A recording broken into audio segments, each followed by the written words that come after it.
IT की smart class में आप सभी का स्वागत है। अकाउंटिंग की इस क्लास में हम लोग पढ़ने वाले हैं ट्रायल बैलेंस के बारे में। किसके बारे में? ट्रायल बैलेंस के बारे में। तो चलिए अभी हम ट्रायल बैलेंस के बारे में जानेंगे। इसके पहले ऊपर के कुछ क्वेश्चन दिए गए हैं, इस क्वेश्चन को पहले हम सॉल्व कर ले रहे हैं। इसके बाद से हमको ट्रायल बैलेंस के बारे में चर्चा करना होगा, ठीक है।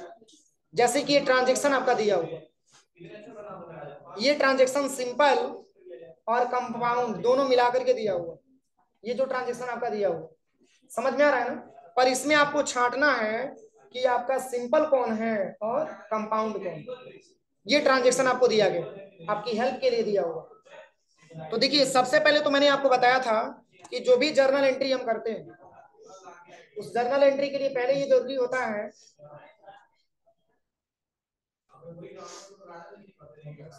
जल्दी आपका साथ। देखिए सिंपल जर्नल एंट्री चाहे कोई भी जर्नल एंट्री हम स्टार्ट करेंगे तो ये पहले हमको ये जानना होता है कि क्वेश्चन क्या कह रहा है। चूंकि मैंने आपको बताया भी है कि कोई भी आप जर्नल एंट्री करिए, वो सॉल्यूशन आप तभी निकाल पाएंगे जब क्वेश्चन आपको समझ में आ सके। समझ में आ रहा है ना। तो जैसे कि यहाँ पे एक डेट लिखा है, पार्टिकुलर लिखा है, इतने सारे ट्रांजेक्शन ये आपके लिए दिया गया था, ठीक है। आप नहीं बनाए होंगे पता है, मैं इसको बता दे रहा हूँ, ठीक है। देखिए यहाँ पे लिखा है 2 अप्रैल 2020, 2 अप्रैल 2020, और कह रहा है कि owner invested the amount in business for RS 6 lakh vide State Bank of India cheque number 560091 to ICI bank, to ICI bank.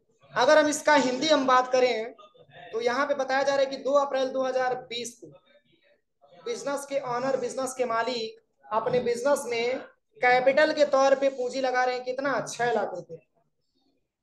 किससे?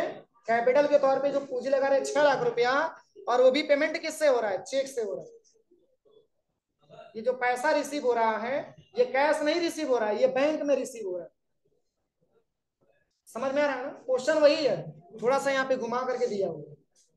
जैसे अगर ऑनर दिया है तो आप ये समझिए कि बिजनेस का प्रोप्राइटर है, बिजनेस का मालिक। क्योंकि बिजनेस का ऑनर ही, बिजनेस का मालिक ही बिजनेस में कैपिटल लगाने का काम करता है। तो इसमें कौन कौन सा अकाउंट बनेगा बताइए।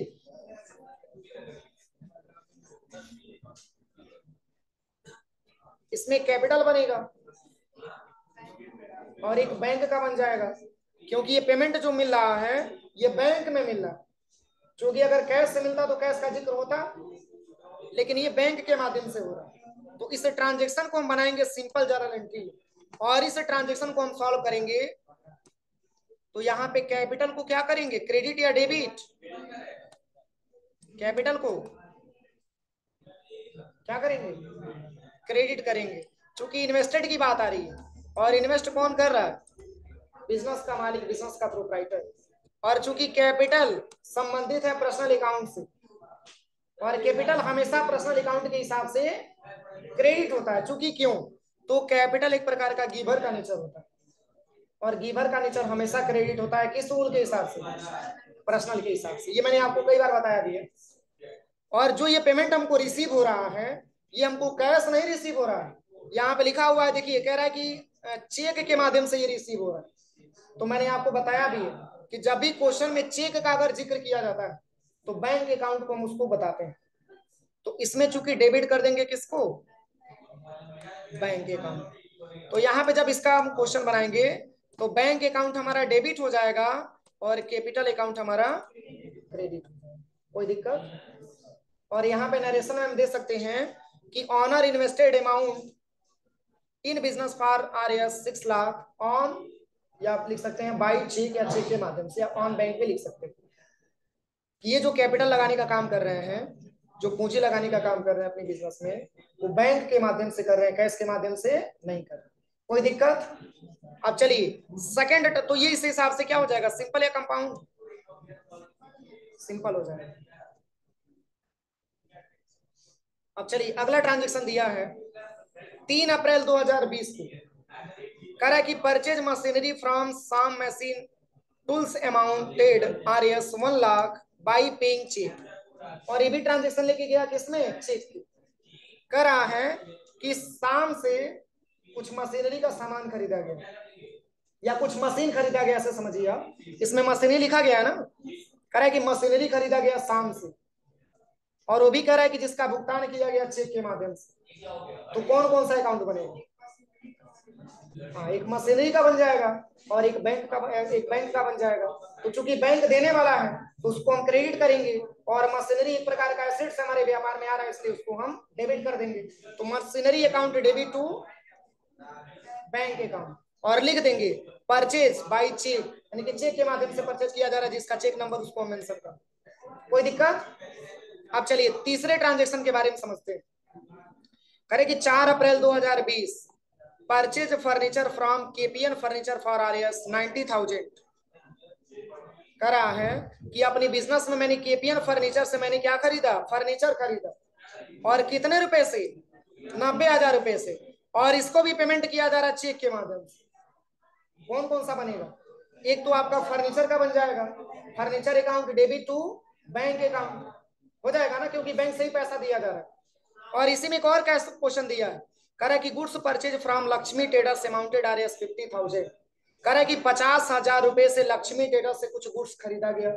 तो गुड्स का नाम दिया है? नहीं दिया। तो कौन कौन सा अकाउंट बनेगा?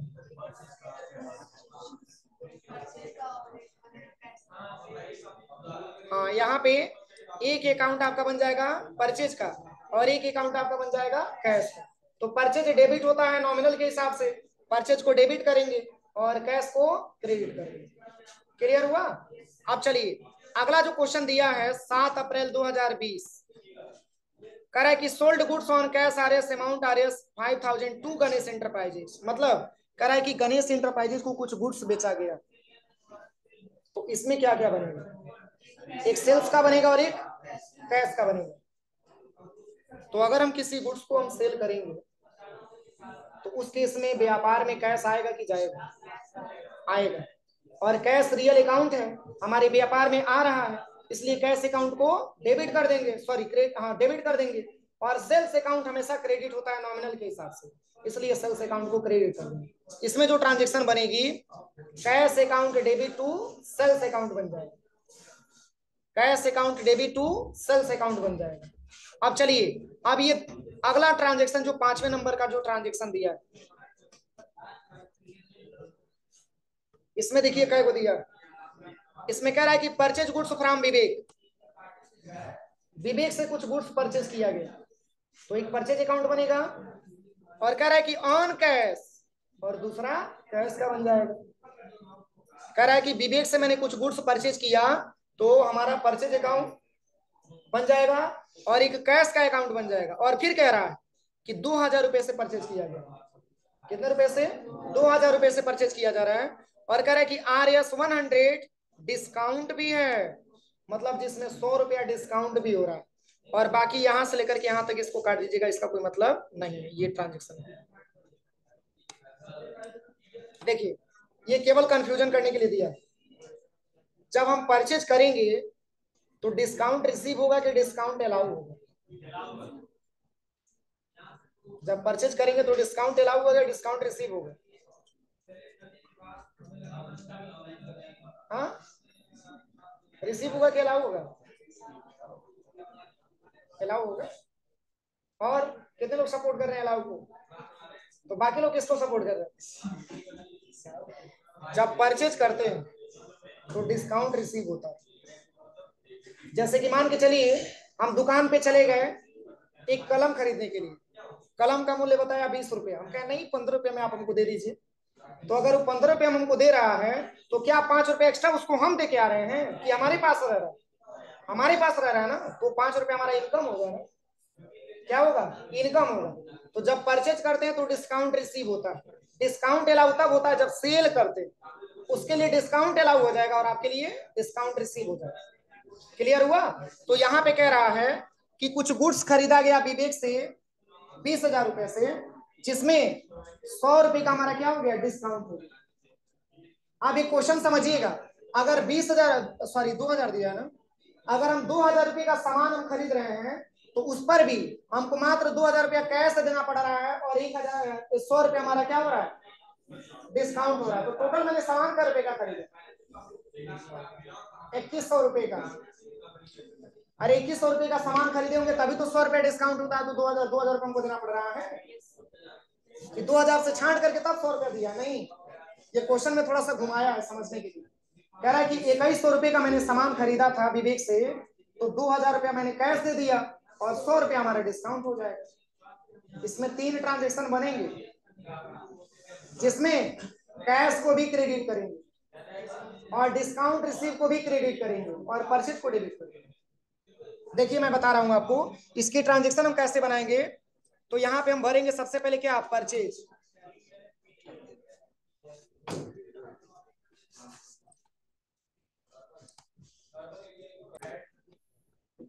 देखिए मैं बता रहा था सबसे पहले कि 10 अप्रैल 2020 को यहाँ पे बताया जा रहा है कि परचेज किया गया कुछ गुड्स किससे, विवेक से, और वो भी कैश अमाउंट 2000 रुपए से, जिसका कैश अमाउंट 2000 दिया गया, जिसमें 100 रुपए आपका क्या हुआ है, डिस्काउंट रिसीव हुआ। तो एक चीज समझिए, मैंने अभी आपको बताया है कि जब किसी गुड्स को परचेज किया जाता है तो उस केस में हमको डिस्काउंट रिसीव हो रहा होता है, और डिस्काउंट रिसीव है तो डिस्काउंट रिसीव अगर परचेज करते समय हो रहा है तो एक प्रकार की वो हमारी इनकम होती है। क्या होती है, इनकम होती है। तो इनकम को हम नॉमिनल अकाउंट के हिसाब से क्रेडिट करते हैं कि डेबिट, क्रेडिट करते हैं। और परचेज अकाउंट हमारा डेबिट होता है किसके रूल के हिसाब से, इसको यहां से हम यहां से इसको कैंसिल कर दे रहे हैं, ठीक है। यहां से ये केवल कंफ्यूजन करने के लिए दिया है, बस आपका ट्रांजेक्शन केवल डिस्काउंट तक ही दिया, समझ में आया। तो जैसे यहाँ पे बताया जा रहा है कि परचेज किया गया कुछ गुड्स वो भी विवेक से, और कह रहा है कि जिसका कैश अमाउंट आपका 2000 दिया गया और 100 रुपए हमारी क्या हुए, डिस्काउंट हुए। मैंने अभी आपको एक छोटा सा एग्जांपल मैंने आपको दिया है कि अगर कि मान के चलिए कि अगर हम जो है, अगर हम एक दुकान पे पेन खरीदने जाते हैं और वो पेन अगर 20 रुपए का है और उसमें भी अगर हम 5 रुपए डिस्काउंट करवाते हैं, तो वो डिस्काउंट हमारे लिए रिसीव का होता है, डिस्काउंट रिसीव होता है। और परचेज करते समय डिस्काउंट रिसीव होता है और सेल करते समय डिस्काउंट अलाउ होता है। तो वो जब हम परचेज करने गए हैं तो वो 5 रुपया जो मैंने डिस्काउंट करवाया है वो हमारे लिए इनकम हो जाएगा और उसके लिए एक्सपेंस हो जाएगा, जो सेल कर रहा है उसके लिए एक्सपेंस हो जाएगा। तो इसमें जो हम ट्रांजेक्शन बनाएंगे, ये ट्रांजेक्शन आपका जा रहा है सीधे कंपाउंड जर्नल एंट्री में। किसमें जा रहा है, कंपाउंड जर्नल एंट्री में। अगर मैंने जो है 2000 रुपया कैश पेमेंट किया है और प्लस 100 रुपया मैंने डिस्काउंट कराया, तो टोटल प्रोडक्ट का कीमत कितना रुपया हम लगा सकते हैं, 2100 रुपया लगा सकते हैं। यानी कि इसमें 3 अकाउंट आपके सामने आ रहा है। देखिए एक तो आपका हो जाएगा परचेज, परचेज किया हमने कितने रुपए का, 2100 रुपए का, तभी तो 2000 पेमेंट किए हैं, 100 रुपया हमारा डिस्काउंट हुआ है। अरे 2000 थोड़ी ना है आपका, 2000 वो कैश पेमेंट दिया जा रहा है, लेकिन 100 रुपये हमारी डिस्काउंट हो रहे हैं। तो एक्चुअल में अगर हम प्रोडक्ट का मूल्य जाने, यानी कि गुड्स की कीमत अगर हम जाने, तो वो है हमारा 2100 रुपये। कितना रुपए, 2100 रुपये। अब इसमें भी अगर हम बात करें सबसे पहले यहाँ पे कैश के बारे में, तो इसमें आप कैश दे रहे हैं मात्र कितना रुपया, 2000 रुपया आप कैश दे रहे हैं। देखिए 2000 रुपया आपने कैश दे दिया और प्लस उसी प्रोडक्ट में या उसी परचेज करते समय आपको डिस्काउंट हो गया क्या रुपया, 100 रुपये। अब इसमें 3 अगर अकाउंट आपको मिल गया तो अब आपको ये पहचानना है कि किसको डेबिट और किसको क्रेडिट किया जाए। तो चूंकि परचेज की बात हो रही है, देखिए ये परचेज की बात हो रही है और परचेज आता किस अकाउंट में, नॉमिनल में, और परचेज को हमेशा हम डेबिट करते हैं नॉमिनल अकाउंट के हिसाब से, इसलिए हम इसको क्या करेंगे, डेबिट कर देंगे। और देखिए अगर हम परचेज करते हैं तो कैश हमारे व्यापार में आता है कि जाता है, जाता है। और कैश एक प्रकार की रियल अकाउंट के अंतर्गत आता है और वो एक प्रकार का एसेट्स है, लेकिन परचेज करते समय तो हमारे बैंक हमारे कैश क्या हो रहे हैं, जा रहे होते हैं, और कैश रियल अकाउंट है और हमारे व्यापार से जा रहा है, इसलिए कैश को हम कर देंगे क्रेडिट। और जो डिस्काउंट रिसीव हुआ है, तो डिस्काउंट रिसीव हो रही है, एक प्रकार की इनकम हो रही है, तो इनकम को भी नॉमिनल अकाउंट के हिसाब से किया जाता है क्रेडिट, इसलिए हम इसको भी कर देंगे क्या, क्रेडिट कर देंगे। अब देखिए अगर 2100 रुपये से मैंने डेबिट कर दिया, तो 2100 रुपये से मैंने क्या कर दिया, क्रेडिट भी कर दिया। तो इसको कौन सा एंट्री बोलेंगे, जर्नल एंट्री के अंतर्गत इसको कौन सी एंट्री बोला जाए, कंपाउंड बोला जाएगा ना, क्योंकि सिंगल अकाउंट आपका डेबिट है और 2 अकाउंट आपका क्रेडिट का दिखा रहा है, इसको हम लेके चले जाएंगे कंपाउंड जर्नल एंट्री। ऐसे इस ट्रांजेक्शन को हम सॉल्व करेंगे, कोई दिक्कत। अब चलिए अगला जो दिया है यहाँ पे 30 अप्रैल 2020 कह रहा है सॉरी यहाँ पे, हाँ, कह रहा है कि 12 अप्रैल 2020 को कह रहा है कि पेड RS 24,000 टुवार्ड्स रेंट, और कह रहा है कि दो चेक यानी कि चेक नंबर 550027 ऑफ ICI बन कह रहा है कि 12 अप्रैल 2020 को रेंट पेड किया गया क्या रुपया, 24,000 रुपये। तो चूंकि रेंट पेड की बात हो रही है और कैसे पेड किया जा रहा है, चेक के माध्यम से, तो कौन कौन सा अकाउंट बनेगा, एक तो रेंट पेड का बनेगा और एक बैंक का बन जाएगा। अरे चेक चेक बार बार क्यों कह रहे हो, मैंने बोला भी है कि जब भी ट्रांजेक्शन में अगर चेक का जिक्र किया जाता है तो बैंक अकाउंट बनाते हैं।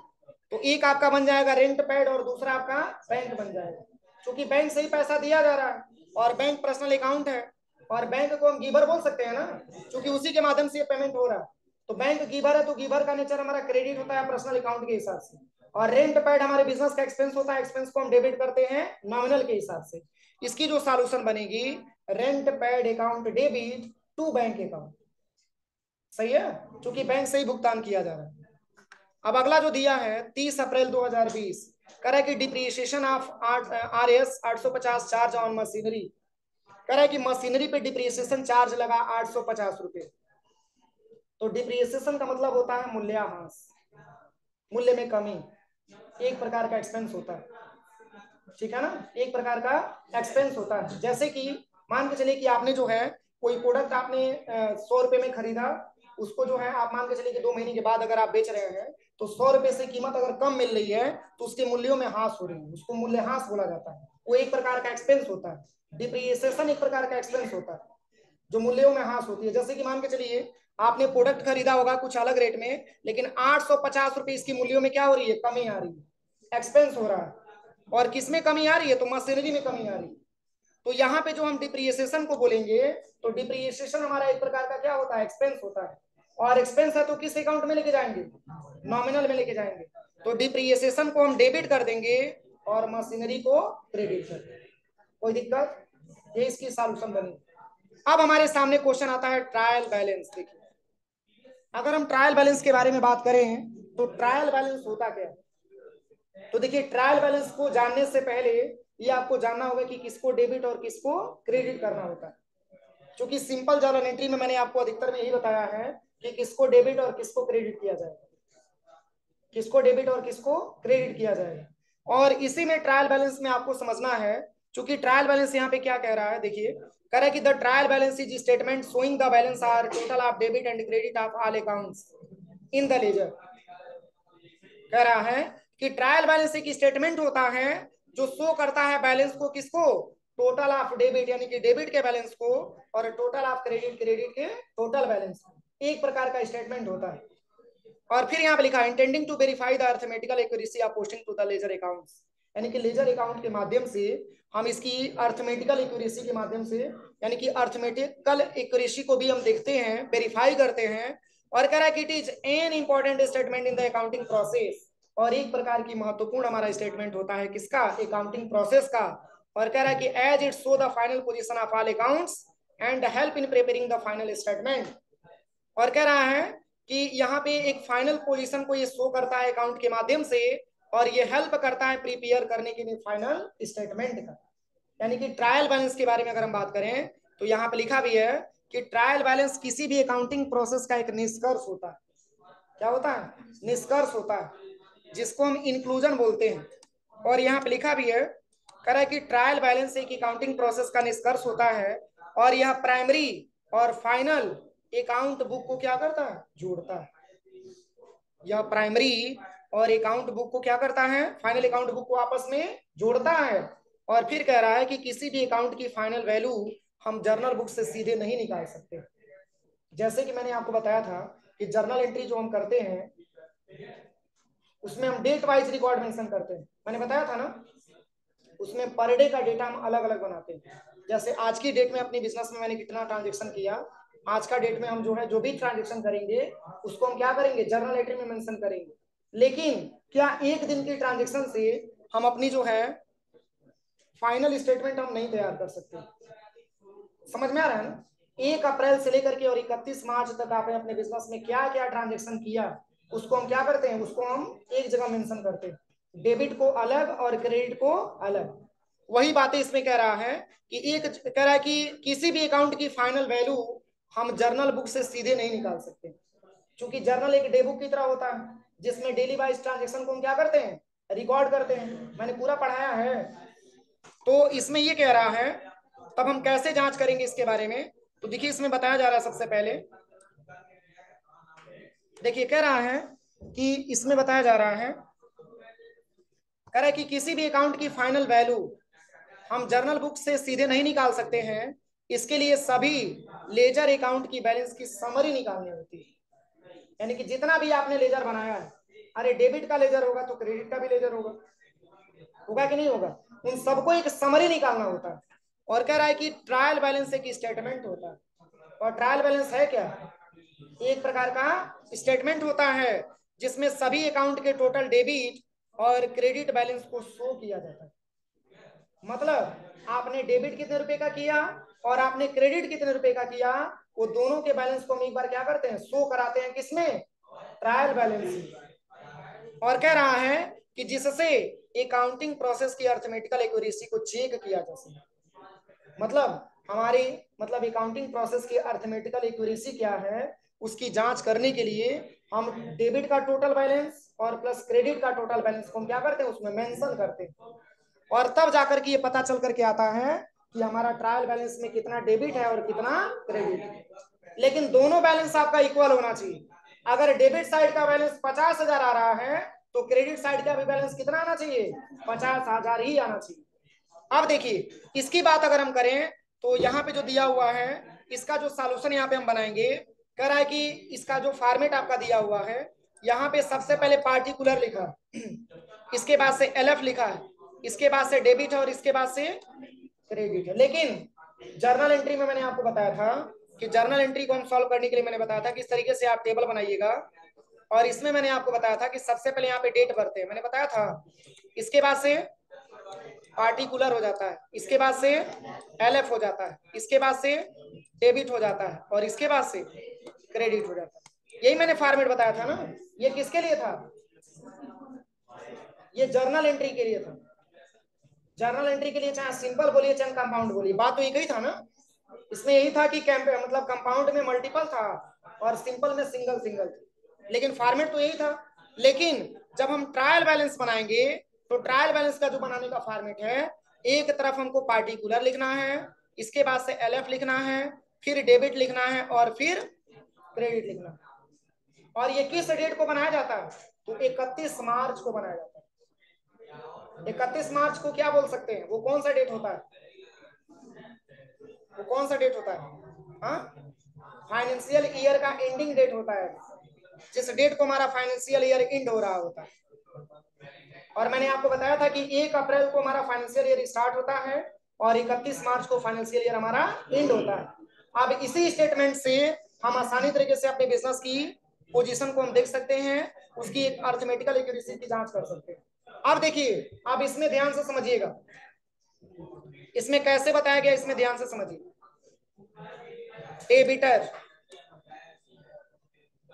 डेबिटर क्या होता है, डेबिटर किसे बोला जाता है और क्रेडिटर किसे बोला जाता है, ये दो क्वेश्चन आपके सामने आ गए, कोई बताएगा,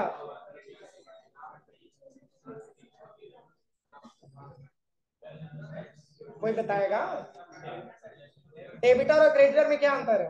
मैंने बहुत सारा सिंपल जर्नल एंट्री पढ़ाया है, हे भगवान। देखिए डेबिटर का मतलब होता है कस्टमर। मैंने आपको बताया भी था कि जब हम सेल करते हैं तो उस केस में हम किसको सेल करते हैं, कस्टमर को सेल करते हैं। तो अगर हम कस्टमर को उधार पैसे से मैंने सेल कर दिया तो क्या उससे पैसा पाना होता है, तो क्या हम उसको डेबिटर नहीं बोल सकते हैं, बोलिए, सन्ड्री डेबिटर, सेल करते समय सन्ड्री डेबिटर होता है। और क्रेडिटर क्या होता है, तो क्रेडिटर बोला जाता है सप्लायर को जिससे कि हम उधार सामान परचेज करते हैं। तो डेबिटर का बैलेंस डेबिट साइड में और क्रेडिटर का बैलेंस क्रेडिट साइड में। समझ में आ रहा है कि नहीं आ रहा है, नहीं समझ में आ रहा है, नहीं समझ में आ रहा तो यही हम होल्ड कर देंगे, कोई दिक्कत नहीं है। समझ में आ रहा है, तो देखिए अगर हम डेबिटर के बारे में बात करें तो डेबिटर से पैसा हमको पाना होता है और क्रेडिटर को पैसा हमको देना होता है। जैसे हम बिजनेस स्टार्ट किए हैं, 50,000 रुपए का मैंने प्रोडक्ट लेकर के अपने बिजनेस में लाया, और वो भी 50,000 का खरीदने गए, उसमें से बोले कि भैया हमारे पास 20,000 रुपया जमा कर लीजिए, 30,000 रुपया हम बाद में आएंगे तो देंगे, तो वो पैसा मेरे लिए लायबिलिटी है ना, वो कर्ज है हमारे ऊपर, क्योंकि वो पैसा आपको देना ही देना है। और किसको देना है? किसको देना है? अपनी सप्लायर को देना है, जिससे आपने सामान खरीदा, तो उसको हम सप्लायर बोल सकते हैं, उसको हम सप्लायर बोल सकते हैं। और सप्लायर हमारा क्रेडिटर को ही बोला जाता है, और उसका नेचर हमेशा क्रेडिट होता है। कोई दिक्कत? तो देखिए, इसमें बस आपको ट्रांजेक्शन में ही समझना है कि किसको डेबिट करना है, किसको क्रेडिट करना है। तो डेबिटर है तो क्या हो जाएगा? डेबिट हो जाएगा, ये भी डेबिट हो जाएगा। और यहाँ पे क्रेडिटर है तो क्रेडिट हो जाएगा। और कैपिटल क्या होता है? क्रेडिट होता है कि डेबिट होता है? क्रेडिट होता है। बस यही समझना है, क्रेडिट करना है कि डेबिट करना है। तो कैपिटल ऐसे भी पूछा जा सकता है कि क्रेडिट क्यों किया जाएगा कैपिटल को। अनुज खड़े हो जाओ, बड़े मुस्कुरा रहे हो, खड़े हो जाओ, पहले खड़े हो जाओ, खड़े हो जाओ। तो कैपिटल को क्यों क्रेडिट करेंगे? मुस्कुराना मना। कैपिटल को क्रेडिट क्यों किया जाएगा बताओ, प्रिंस बताइए, कैपिटल को क्रेडिट क्यों किया जाएगा?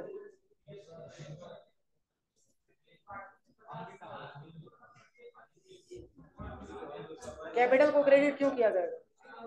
अर्जुन, कैपिटल को क्रेडिट क्यों किया जाएगा? हाँ, नहीं मालूम है। सिंपल जर्नल एंट्री कराते कराते हमको लग रहा है कि 5-6 दिन मैंने सिंपल जर्नल एंट्री कराया है। आप बताओ, बताओ, तुम बताओ मुस्ताक।